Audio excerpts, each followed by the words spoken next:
magazine, Kinshasa na biso, réalité ya bana kino. À propos de 2 semaines de grève, Société de transport au Congo, Transco, a zongeli ba activité na yelelo lundi 9 août na etondi mobimba ya ville à Kinshasa.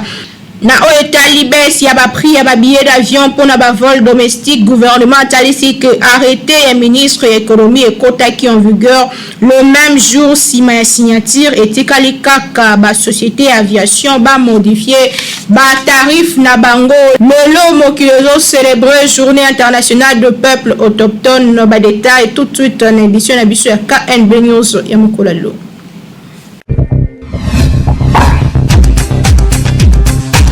Bon début de semaine na mabota na bino wapi sika bozomi pona kolanda KNB News magazine na bino informaka bino toujours d'une manière très professionnelle on a essayé de présenter les bino mbot c'est partout bisika bozomi édition lelo tika to fungola yango na reprise ya ba activité ya société de transport au Congo Transco na mokuse o esalemi lelo na ville province ya Kinshasa reportage ya Peggy Ilunga Hervé Zaka commenté na Nathan Siata.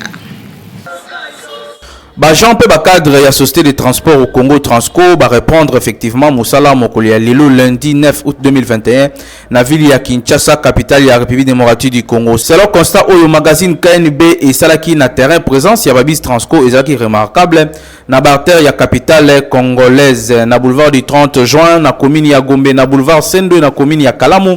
Babis ya société à l'état oyo ba congolais ba mataki yango kaka ndenge ba mesana ko mata avec impact na idéologie. Même constat oyo ezaki dégagé pe na boulevard Lumumba na tronçon compris entre commune ya Limité pe Massina. Et c'est ça parce que ezongi ko aider biso c'est bien. Mais ko zonga ngo ezongi. Bana to bana 10h awa donc 11h moins. Si ko to zaka awa. Babis ezoli kalango ezoli ka awa. Bamusu bazo ba remise. Est-ce que remise yango ezaba heure wana? Ba 11h moins ti ne to okende bon. Et les kakaka. Bana to vanda kiawa. To mona transformer été limité zo ba. Et les kakaka, et les kakaka, et les. Bon, ce que musala ngo amalonga ezawa. To moni musala ba osala ja. Biso to za awa bamusu ba keke na bango. Mais to vandi awa kaka pona ozela transport. Mais transport zo biso te zo le ka. Ba ko ne biso ba oni ba ko bongisa pour que biso to za la bien. Bah ko bongisa na transport. Ce qui ils ont comme aboé parce que bah toi peut-être bah se retrouver bon on est aux oyoka. Alors bah bongisa bah bi transport et la société ya population. Bah bongisa pour que biso to za la laisse. Pe na reprise à mosala ya bato la transport to sepel nango. Bon na ba ko to ça ba ngo ba s'occuper na problème ya ba travailler report balastion bilo ka boye sala ma société. Donc va régler la situation à bango, va salaire à bango. Bongo va vous savez qu'il est malade. Pour cette population de mon capacité. N'engé transport à zongi nanzela pour asunga biso ba usager pe tozali ko senga ete akoba ko servir pe ayeba ko tosa bangonga na ye. Mbala mosusu tokutana kana bankoko so nanzela. Botelemi boye bis eza koleka etiki bino kaka boye yolela na arrêt.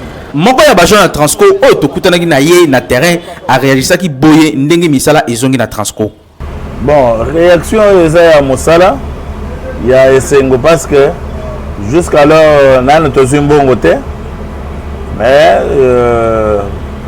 tosololi bandimi kofuta yango tozongeli mosala tozozela soki bako réaliser ba promesse mais biso to sali par na biso tozongi musala te biso na tozongi parce que promesse na bango tozozela dans 48 heures yango wana loko biso toza ba responsable bon tolobi to bima tozela attente mais nani ba fotite tozozela ba tinda mbongo te to ba changer biso DG ba pesi biso ko DG asika leo wapi tozo travailler na ye pe ba changer biso banque ba longole biso na ba banque ya Kalwana tozo banque mosusu selon procédure ba lobi ba ko pesa ndambo ndambo.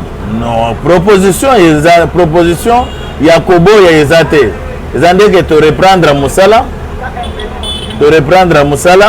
Après ça, nde bakofuta. Après progressivement. Ndambo ndambo. Maintenant nous sommes satisfaits. Pour te jouer déjà à Sika, va changer biso banque. Bandimi kofuta biso. Reprise, il y a travail où la société Transco est marqué fin, il y a grève, il y a gens, il y a entreprise où il y a l'État congolaise. Intervenir après installation, il y a nouveau comité de gestion. Oyo bakotaki musala kobanda le 3 juillet eleki. Na même occasion, on a directeur général AI à Transco, Chimpamba Ngamba Malou, a annoncé qu'il début à opération, il y a bancarisation, il y a paye, il y a bajan, paye comité de gestion na bajan, ba yokani sur paye na bango, na bongo, bajan nyonso ya Transco, bandimi kotili sa grève na bango, paye kozongela kosala musala, avec impact na idéologie, paye ko servir peuple congolais, ndenge ezalaka kaka. Kinshasa, et l'équipe partout. Na page Moussousou Torobaki yango ministre économie nationale a signé qui a arrêté week-end de l'équipe pour na kokitisa prix ya ba billet d'avion na ba etali ba vol domestique, c'est-à-dire na kati ya République démocratique du Congo. Lelo population et yambi nouvelle wanda lolenge nini Hervé Jacques Kapé pegi ulunga bazaki sur terrain bolanda image pe commentaire. Ministre économie nationale Jean-Marie Kalouba a signé qui mokolo samedi 7 août arrêté ministériel relatif na baisse ya ba prix ya ba billet d'avion pe ba vol aux ezali domestique na République démocratique du Congo. Ministre économie asalaki yango na sorti na séance de travail na premier ministre pe libosusu ba représentant ya entreprise de transport aérien. D'après Jean-Marie Kalouba, ba prix ezali désormais fixé selon ba différents vols où ezali na strict respect ya réglementation en matière de transport aérien. Bango bazwaki tango ya kosola pendant plus de 2 mois na ba transporteur aérien pe les sous fédération des entreprises du Congo. Bakomaki na kozwa consensus ya kokitisa ba prix où ezali bongo ya ba billet d'avion na kati ya mboka na biso. Ya talisaki que bango bawoti kokitisa ba prix yango ezali nettoyer selon structure ya ba prix ndenge sengele ezala na mikili nyonso. Bango ba pratiquer ba prix ndenge sengeli ezala ndenge lobaki ministre économie yango esalemi selon ba réglementation pe arrêter yango ekoti en vigueur kaka sima kozala signé. Suite ya décision à rabattre ba prix ya ba billet d'avion, population kinoise et kanisa ki pe répondaki boye. Mais ba mosusu bakendaka nzela ya mai abalinière ba masuwa ba biso bata ba desa eseti awa na Kisasa moi ba transport wana pe batalela biso oza na posa pe transport wana ekita pour petit peuple ya biso ba transport nde ba masuwa ba balinière ba mituka we ya CC mais ba avion eza malamu lokola ekiti pour te mokilité ekosunga biso nyonso mais tozo senga pe o ya bato ya C c'est-à-dire petit peuple oya biso pe transport basala yango malamu ekita ndenge bakitisi vers mettre félicité na nyonso esala et pas nanga na komona yango mabete ko ezana batu mususu basala na ba province afanda na Kinshasa sala na province ozomona te ke eko permettre que na billet ceux qui ezana prix assez par rapport ya salaire ya lelo tozozwa ceux qui billet eza au-delà na salaire azozwa ekozala de temps en temps te akendaka kuna mpona mosala ebandozwa temps ebele mpo abanda kozwa temps mpona koprépare susu babillet mais soki billet eza ya prix moko normal akozala na plus facile ya kokendaka mpe kozongaka na kati ya capital dopa na nga na komona na sepeli na sepeti na opportunité na chef de l'état apesi pour na biso ba congolais. Ouais, prince na ezaki non na remercier le chef de l'état ninga lobaki ninga réaliser pour na ba billet avion le singa poste na kende kutu kisangani. Ba senga dépense plus de 4 et quelques dollars. Le gole kitibu en tout cas na sepeli na mokozamboka makasi bana ya ba tango fele ba billet pe mo kita malé mbepé da maze ko kita tozaka passer en tout cas la remercier mokozamboka malamu peza. Go pass wana nazoba bien go pass wana basenga biso bato ya aéroport bayebi ba je wana to lingi ba go pass wana te mokonza mboka asali réduction ya billet pona to tambola Congo mobima na pepo alors to pesi mokonza mboka longonya toujours to tana sima na yo eza bien tobo ya te loko nyonso ya moins cher ezalaka bien bakiti biso ticket mais grande demande nanga eza que bakiti billet d'avion est-ce que douane bapense mpe kokitisa douane parce que le plus grand problème epa na biso ezalaka nde douane mutu atikala ozali na difficulté ya problème ya billet d'avion te mais mpo na douane ngai nake Goma nasombi eloko bien nake poto nasombi eloko mpo ekota nakomisa yango na mboka mpo bana ya mboka balia so yo kitielinga billet mais marchandise na ye nango obominga kota ya taxe donc bakinde bakitisi billet d'avion bakitisa mpe badouane comme ça makambo etambola bien. esengeli koyeba ke nsima ya ministre économique osigné arrêté wana bale etikali sikoyo na kote ya baopérateur économique oyo esengeli bakitisa yango mpe bamodifie baprix selon batrajet mpe yango ekoki kozwa 2 à 3 jours, c'est-à-dire que soki bomoni nano baprix ezali ya kokita te seko baopérateur économique bazozwa ta na bango ya komodifie mpo arrêté yango esekotaki en vigueur ruta samedi 7 août 2021. Prix ya billet Kinshasa Kindu ekiti na $185 na place ya $300 ndenge bandaki kofuta makala oyo ya Kinshasa Goma ekobanda kotekama na $200 na place ya $340 ndenge bandaki koteka makala. Population kinoise pe ya République démocratique du Congo mobimba mobeko pe arrêté ya ministre ya économie nationale et si ekotaki en vigueur etikali kaka na opérateur économique ba modifier ba prix na bango pour que bana mboka ba profiter na ba tarif oyo kotambola na kati ya RDC à l'est pe na kimia nyonso. Kinshasa eleki partout. Malgré bosengi ya kimia pe ba prière oyo le cardinal Fridolin Ambongo asengaki en faveur ya bato bataka kinda kunaye honorable Daniel Safou Atelemi pona koloba qu'on ne touche pas à mon cardinal sinon te à mobiliser 10 millions de personnes pour combattre la cardinal Bolanda extrait oyo ezali sélectionné pour na bino na Nathan Siatala. Malgré demande, il a cessé les faits prises d'opposition et Union pour la démocratie et le progrès social UDPS Namokuse Nanzelo et CG Augustin Kabouya envers Église catholique paix son éminence le cardinal Ambongo. Ezoko bako suscité ba réaction wapi mutu na mutu azope sa makanisi na ye pe ba misusu bazo manifester indignation na bango na o esalemaki surtout ba acte de vandalisme o esalemaki mikololeki oyo PIDPS et dénonçaki pe etemelaki. Na vidéo moko oyo circulé week-end oyo tomoni clairement honorable Daniel Safou côté la CG à parti présidentiel pe na maloba na ye na endroit ya cardinal Fridolin Ambongo oyo selon Eli Amwamba azali patrimoine national pe a osaki ton koloba que ne touche pas à mon cardinal. Wakimbela na bazo kamba biso mingi na mokonzi mboka le président de la République makambo esila sunga biso tubwaki mbela na bato nyonso ya ecclesia mwana muke mama légionnaire papa elenga mwinda ne touche pas à mon cardinal obo kendaki wana talibino boya lisusu mbala mibale. Nous serons à mesure de mobiliser plus de 10 millions à Kinshasa pour protéger le cardinal. Plus de 10 millions. La mobilisation va passer à la bomili le toko, mofandi bozo rêver, nini, no bo senga misala, ba pesa bino misala. Ils attendent qu'on fasse la banzete, boya kabanini, na zonge pa okise kabuya. Monsieur, kaba la cardinal, na tchon sapi. Je dis bien Augustin Kabouya, je cite ton nom. Personne n'a peur de vous. Alors, tu pèses mot d'ordre. Na kebisio pour la cardinal Nabiso. Tu kebisio pour la cardinal Nabiso. C'est la première fois, la dernière fois pour la cardinal Nabiso.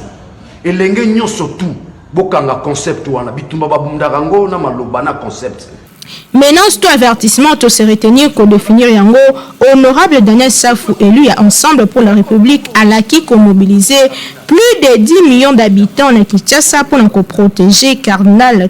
Kasinanga munaye moko archevêque métropolitain ya Kinshasa son éminence le cardinal Fridolin Ambongo asengi na ba fidèles catholiques pe na bala nyonso République démocratique du Congo ba répondre na violence te kasi ba prier pour la matunyo subazo na be pour na ye attaque kitoko pour l'église catholique et même pour na baye oyo batakaki résidence na ye alimbisi bango pe asengi kimia ezala na kati ya mabota nyonso pe mingi ba fidèle catholique ba prier pour na ba amwana entre kimia au cardinal asengi pe na ba avertissement honorable Daniel Safwa asengi nini ko salema affaire oyo etikali ya suivre Kinshasa et l'équipe partout. Tolonga Kinshasa po na Est République démocratique du Congo wa ba signaler biso 2 morts pe ba blessés grave na attaque moko esalemaki na butu ya dimanche pe lundi 9 août ya lelo na tonsiata pour na ba détail. Deux civils bakufi pe plus de 15 ndako ezali incendié na attaque moko ya ba rebelle ya Allied démocratique ya ADF mokolo ya dimanche 8 août 2021 na Kasoko milieu ezali situé na chaufferie ya Walese Vonkutu na kati ya territoire ya Irumu na province ya Ituri.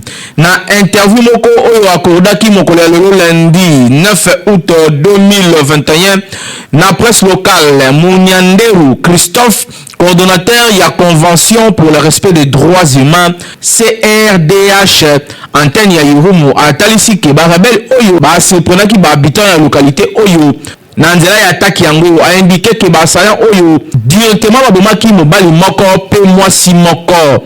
Ba homme armé oyo assimilé na ba rebelle ya ADF oyo basali nouveau attaque oyo na localité ya Kakoso awa sikoyo babomi 2 personnes pe ba incendié 15 habitations mokoka, y compris Barza ya chef ya localité Ndenge. Munyanderu Christophe a expliqué.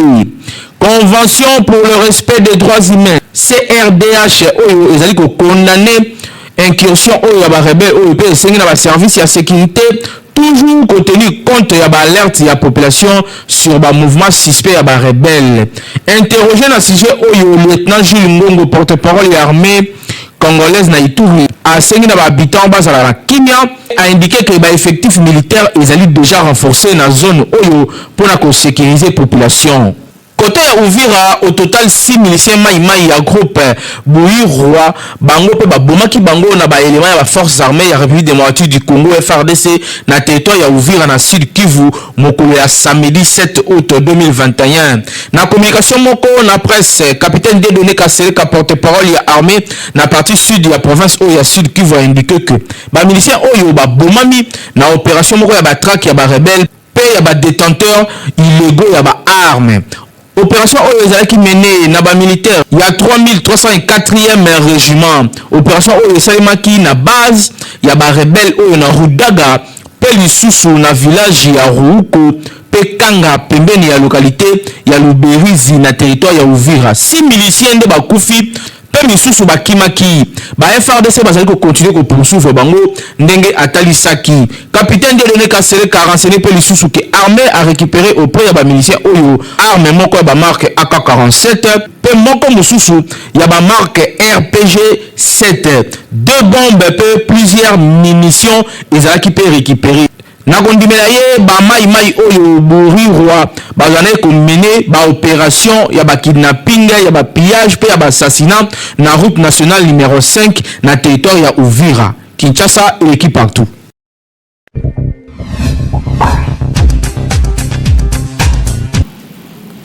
Solution ezwami po na maladie na bino cataracte to pe ba intervention mosusu misu na yo ezala kitoko na kimia nyonso kende mbangu et pas docteur Dieudonné Ngoi na arrêt optique kuna solution eratakati. Congolais nyonso mutu nyonso azali na mboka na biso akoki kozala azali éligible pour na chirurgie chirurgie wana ezali po na bapasi wana ya cataracte na bapasi etali rétine. Donc ba Congolais bato baza na Kisasa, bato bazali ata na ngambo ya ebale na Brazzaville, bato baza na intérieur ya mboka na biso ya Congo, bo baza na pasi wana bakoki koya po tosala tosunga bango na pasi o bazali na yango. Bon, c'est aussi une opportunité aux allées occasion ko yebisa baninga bien que bango nyonso ba se bayebi na kosenga na bango bo bazali na ba malade ba patient oyo bazalaki na problème pour bazala soigner autant nyonso balobaki il faut bakende na poto bakende na Afrique du Sud parce que chirurgie yango bakoko kosala yango awa te sika tokoki kosala yango awa concernant rétine mpona koloba ekende moto akende na poto mpona yango akende to na Afrique du Sud to na Inde ezali susu ntina te biloko wana mpona bapasi wana tokoki kosala yango tozali kosala yango epa na biso et donc kokanisa mpona kokende na étranger wana il faut bandeko na biso balongola yango na mutu na bango tozali kosala yango sur place.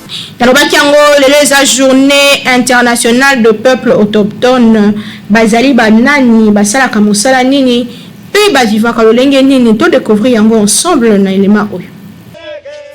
Le 9 juillet chaque année, qui célèbre la journée internationale de population autochtone.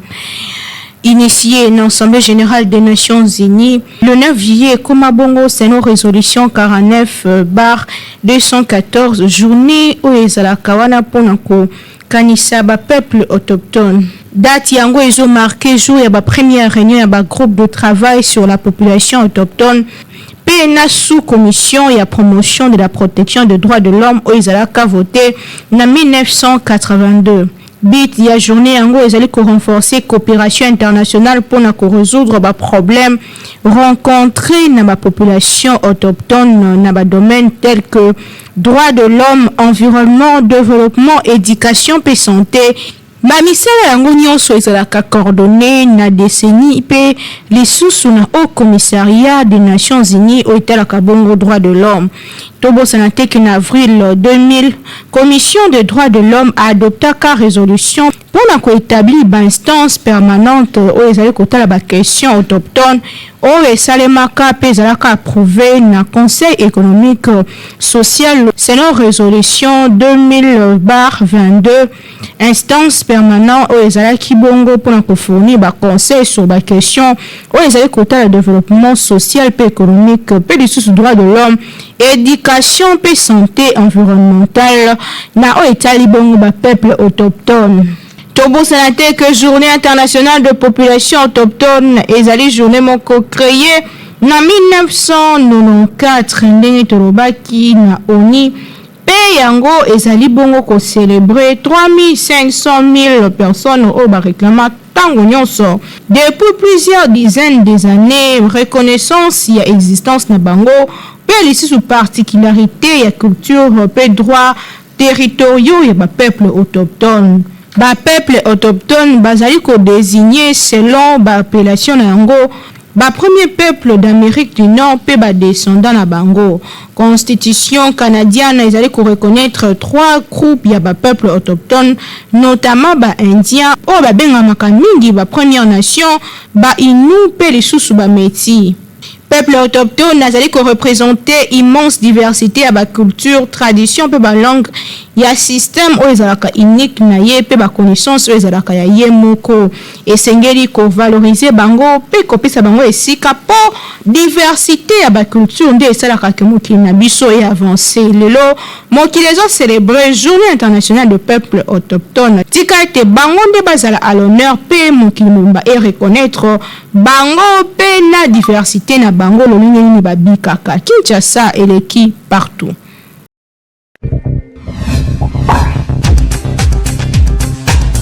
Motuna lelo ezali makasi mwasi ya libala bo répondre la bandako soki ba parents na ba bengisi na réunion de famille et que mobile na yo aboy okokende to te ko bosana te ke Bible loba honore ton père et ta mère kasi Bible yango moko pe loba que femme soyez soumise à vos maris okokende to te bona ndenge population kunoise ba réagissa ki na micro ya Hervé Zaka pe Peggy Ilunga. Respect ezali moko ya ba valeur oyo caractérisaka peuple africain. En Afrique, respect envers ba parents, ba supérieurs et même moi si liboso mobile na ye yango ezalaka obligatoire. Na même ordre d'idée, ce qui moi si selon la logique de choses à Bali akomaka kodépendre na mobali na ye kasi yango elongoli respect envers baparent na ye te na boye esengeli amenia baboti na ye kasi azala soumise na mobali na ye eloba Biblia face ya réalité wana motuna etunami lelo na bafemme mariée soki baparent na yo babengisi yo mpona réunion de famille et que mobali na yo aboyi okokende to te il faut ezala na raison nini oyo akoki koboyela po eza famille ntango ayaki kobala nga nazalaki na famille akutaki nga na famille sikoyo eloko yango ezosanga ka ya eloko soki neti papa ou bien mama na nga abengi nga mobali na nga kokoboya te mpo na kokende soki ya boyi eza na sens te po ayaki kokuta nga deja na famille wana eza libota na nga eza famille na ngai soki mpe na kokokende te batalaka so omoni ke eloko yango eza nango na importance te ke mobali no aboyi na ye okende eza problème te na okende te mpo aboyi na ye nakende mais tant ke eza baparent na nga aya kokuta nga mpo baparent azwaki nga na ndako baparent donc ntango ya abala nga eza lokola asombi nga te nazala baparent nga na baboti na nga soki babengi nga nakende ye akoki koboya te akoki kopekisa nga te mais so eza ya mosusu eloko mo ya monika sepene nango te eza ya famille ya mosusu baréunion ya mosusu bamatanga soki aboyi nakende wi aza na capacité ya koboya non akoboya mpona nini parce que la famille babengi ngai abalaki ngai basombaki ngai te abalaki ngai fo nasenga nzela apesanga permission nakende na famille c'est ça bala eza kosomba te nayebi ndenge na kozwa ye na moral bénéfice ke mpo alembisa motema nakende mpa baparole c'est ça non eza mabe parce que faut tozalaka uni d'abord soki nasengi nzela fo permettre ngai nakende na réunion famille eza bien parce que esangisaka bato tozosangisa soki tozangi na matanga esungaka biso na matanga akoki koboya te alors batika comportement wana parce que mwasi obali na mbongo osombi ye te comme si leyo mpe libali ekoki kokufa nakoki kokende mpe na bali mobali mosusu mais babi ke 1+1 égale tozala nde uni nayebi so mobali na ngai soki aboyi na akofanda mais soki obali mwasi yali akoma omona yo te soki famille na ye baa na posa na ye fo olibere akende eya te so obali mwasi okanga ye kaka babengo na famille oboyi basala ye boye ozoboya ozokangakanga ye ezalaka bien te fo libere mpe mwasi tanke abengi ye masolo oyo azokende kuna oyebi yango te fo akende koyoka oyo bazobenge na famille na ye eza bongo mpo nanga comportement wana na kolinga teke natombokisa mwasi naloba nde mabe na otika akende mpo eza baresponsable nde babengi ye mwa likambo basolola bazwa mwa compromis nde bakosala soki likambo mosusu oyo eza te yo kolinga te mwasi akende kaka ye moko sa postonnement na yo ezalaka te mwasi adeplasaka na position mobali ntango ata biso nyonso babengisaka biso te ke papa lelo toza mpe na posa na yo oyo ata na toaposa likambo tosola na yo tokoma me yo te me toaposa mwasi na yo aya toza na mwa likambo mo tosola na ye na otika akende me mpo na nga na opesa kaka conseil na bajeune marié oyo babali bazala calme mwasi bakobengisi na famille na bango te bapese mwasi mosusu mwasi bakobengisi na famille na bango te bapese mobali mosusu pardon mwasi bakobengisi na famille na mobali bake te yo mobali wana talatala oboya ye ezalaka te mais topesaka conseil mpo mibali nyonso bazalaka kaka calme nde mibali bazalaka mpona korépondre avec toute modestie na motuna ya lelo esengeli mwasi asala la part de choses ya liboso tosana no mobali na yo ndenge alobi ensuite soki ezali na ntango wana te luka ntango mosusu mpe vandisa ye solola na ye yeba mpona nini aboyaki okende mpa na bino ya misato yo moko ozali mwasi mpo oyebi ndenge nini ya kofaire changer mobali na yo ya vie mpe lolenge nini ya kosolola na ye kasi ya kotia motu teti kokendaka epa na bino ntongo midi pokwa ezali erreur grave na basi oyo mpe bakingaka kozwa bainstruction na famille na ye alors que esi abala afonda foyer na ye yango mpe ezali erreur mosusu ya kobannir mpo ekomama l'homme quittera son père et sa mère et s'attachera à la femme les deux deviendront une seule chair c'est-à-dire que famille etikali mosika yango elakisi te ke okaboni na bango mais elakisi ke okomi indépendante mpe ozali kofonde ya yo libota salangele pe batela ya yo libala polobi olela te Kinshasa et l'équipe partout. Ezalaki édition le 9 août 2021 on a qui ne représenter les bino merci l'équipe technique et rédactionnelle aussi qui mon sala qui toko accompagné qui m'a mokola na sima caméra tozalaki na Hervé Zaka édition esimbamaki na notasiata oyo azalaki mpe na réalisation régie finale esimbamaki na Timothée Kayembe toujours na coordination ya grand lieu de la communication Jimmy Kenzinga na bino tokutani mpele ezali koya na sosi moko ya koservir bino d'une manière très professionnelle ndenge bomesana mpe ndenge tosalelaka bino mosala awa kimela mbota na bino